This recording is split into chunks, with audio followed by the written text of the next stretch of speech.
Hi hello నమస్తే Navabhoomi news కి స్వాగతం.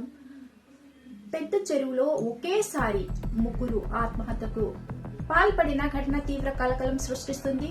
బిక్కనూరు సాయి కుమార్ బీబీపేట పోలీస్ స్టేషన్ కు చెందిన మహిళా కానిస్టేబుల్ శృతి, కంప్యూటర్ ఆపరేటర్ నిఖిల్, అడ్లూరు ఎల్లారెడ్డి పెద్ద చెరువులో దూకి ఆత్మహత్య చేసుకున్నారు. బుధవారం అర్ధరాత్రి ఎస్ఐ సాయి కుమార్ కారులో ముగ్గురు చెరువు వద్దకు వెళ్లారు. అక్కడ ఏం జరిగిందో తెలియదు కానీ అందరూ కలిసి చెరువులో దూకి బలవన్మరణానికి పాల్పడ్డారు.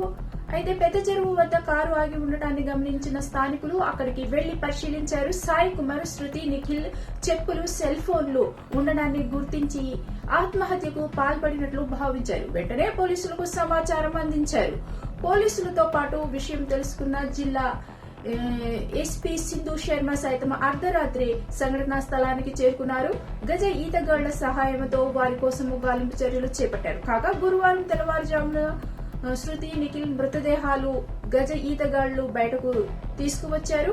ఎస్ఐ సాయి కుమార్ కోసం తీవ్ర గాలింపు చర్యలు చేపట్టారు. అయితే ఎస్ఐ సమాచారం ఎంతకీ తెలియకపోవడంతో పలు అనుమానాలు తావిచ్చింది.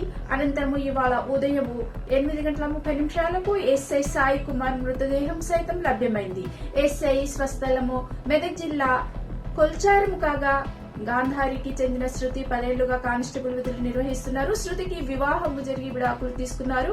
బీబీపేట పోలీస్ స్టేషన్ లో శృతి కానిస్టేబుల్ గా పనిచేస్తుండగా కంప్యూటర్ ఆపరేటర్ గా నిఖిల్ ఉద్యోగం చేస్తున్నారు.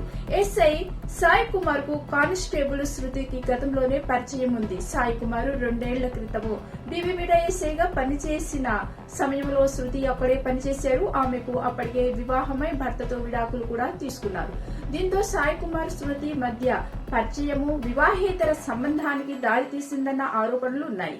వీరి మధ్య బీబీపేట సింగిల్ విండో సొసైటీలో ఆపరేటర్ గా పనిచేస్తున్న నిఖిల్ అనే వ్యక్తి మధ్యవర్తిగా వ్యవహరించినట్లు సమాచారం. అయితే ఆ తర్వాత సాయి కుమార్ బిక్కనూరుకు బదిలీ కావడంతో శృతికి దూరం పెరిగింది. తనకు పెళ్లి చేసుకోవాలని ఆమె ఒత్తిడి తేవడంతో వీరి మధ్య విభేదాలు తల్లినట్లు తెలుస్తుంది.